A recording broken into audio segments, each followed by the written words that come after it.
So Bradley Beal is now a Wizard. If you weren't paying attention yesterday, the Washington Wizards traded Bradley Beal to the Phoenix Suns.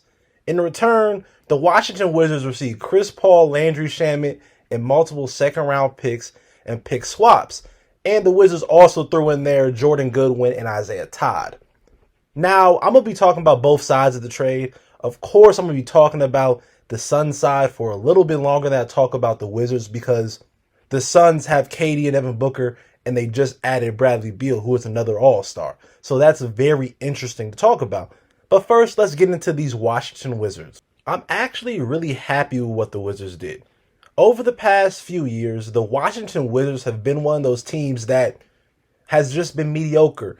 They've never been good enough to really make the playoffs, but at the same time, never been bad enough to get a top lottery pick. They've always had to pick around 10, 11, 12, maybe 9. So for them to trade Bradley Beal, it's them finally committing themselves to a direction which is rebuilding. And I love that for them. And I also like them just getting out from under the Bradley Beal deal. Bradley Beal's deal was crazy. He was getting damn near $50+ million a year to play basketball. And no offense to Bradley Beal, he doesn't deserve that kind of money when he's not even top 10. You could even say top 15 in the world. I mean, I don't know. I'll do a list sometime soon to figure that out. But yeah, and also, of course, it has nothing to do with what they got back. I mean, they're going to cut Chris Paul. Landry Shamet's probably going to get cut too. And those second round picks and pick swaps, I mean, the pick swaps may be something depending on how this thing turns out in Phoenix. But those second round picks are just second round picks. This was mainly about them committing themselves in a direction and getting more cap flexibility because Washington is a large market. Like, it is a big market team. So somewhere down the road, if they build this team right, they can have the money now that they're out from under Bradley Beal's deal to go out there and sign free agents. I honestly would, if I had to give a grade, I would give the Washington Wizards a higher grade than I would give the Phoenix Suns. The reason why I'm giving the Suns a lower grade is because I don't understand this trade, but at the same time, I do. I understand this trade from the standpoint of we just want to get the most talent because the NBA is a talent league. The teams with the most talent and the most high quality talent almost always win. And they also have a very young owner who is winning hungry. He wants to win. He wants to make the big splashes. That is the main reason why you have Kevin Durant on that roster. So I do understand why you would make this trade from that standpoint. The reason I don't understand it is the NBA is changing. I think the era of the super team is over. The era of just stacking up upon 3 really good players and filling out the rest of your roster with vet minimums can't really win you a championship anymore.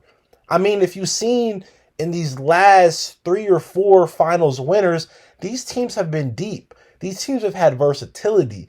These teams have not been crazy top heavy. And that's what the Suns are about to do.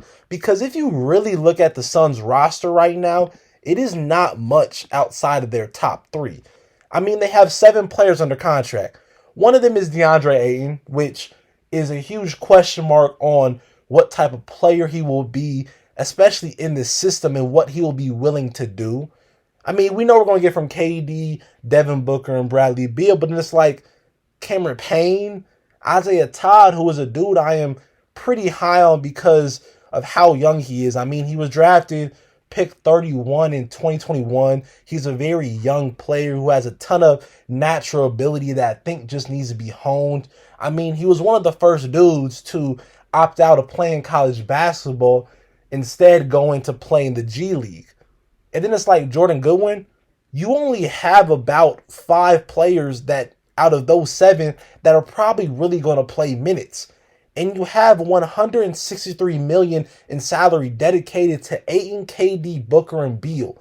There is not too much money to go around and build a good roster outside of that. You're really going to surround those 4 with a bunch of vet minimums and old guys chasing money.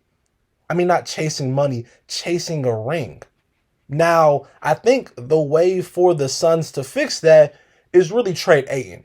I believe it is past time to trade Ayton because I think he's just done mentally in Phoenix. I think for DeAndre Ayton to become the player he was supposed to be, given he was the number one overall pick in a draft that had Luka Doncic and people were not upset about it, he just needs to go to another place to reach that. Phoenix, it's over for him in Phoenix, in my opinion. And for the Suns, you just need quality players. You can get 2 or 3 really quality role players for DeAndre Ayton. And you need that. You saw in the playoffs just last year when you played the Denver Nuggets, and besides Devin Booker and KD, you really didn't have much scoring, defense, or help for them. Those two dudes were balling out of their minds. Devin Booker had a game where he just couldn't miss a shot, and you still lose that series. And it's because you need help.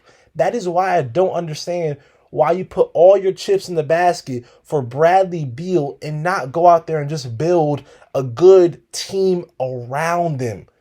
Build a team with versatility, depth, a true point guard. Because you do have Devin Booker and Bradley Beal who can play the point guard role, as we've seen in these past few years with both of them showing the ability to play make, but that is not their natural position. You're going to need a point guard. You're going to need a center that knows his role and can just run and jump. You're going to need some defensive wings so Kevin Durant doesn't have to take the hardest defensive assignment at 34 years old with all the injuries he's had to his lower extremities. You don't need him chasing the best perimeter scorer. Same thing with Booker, same thing with Beal. You need more defenders, a center that knows his role, and a point guard. And I don't know how you do that with the lack of money they have. I mean, they have negative $31.6 million in cap space. If you keep Ayton and don't trade him for more role players, you're just going to be surrounding those 4 guys with vet minimums. And I don't think that wins you a championship. I don't think that even gets you past the second round in the Western Conference, which is really tough. Really extremely tough. I mean, did you see the teams that made the finals? Did you see the teams that made the conference finals? These teams, while they did have very good high-end talent, they were also built very well around the edges.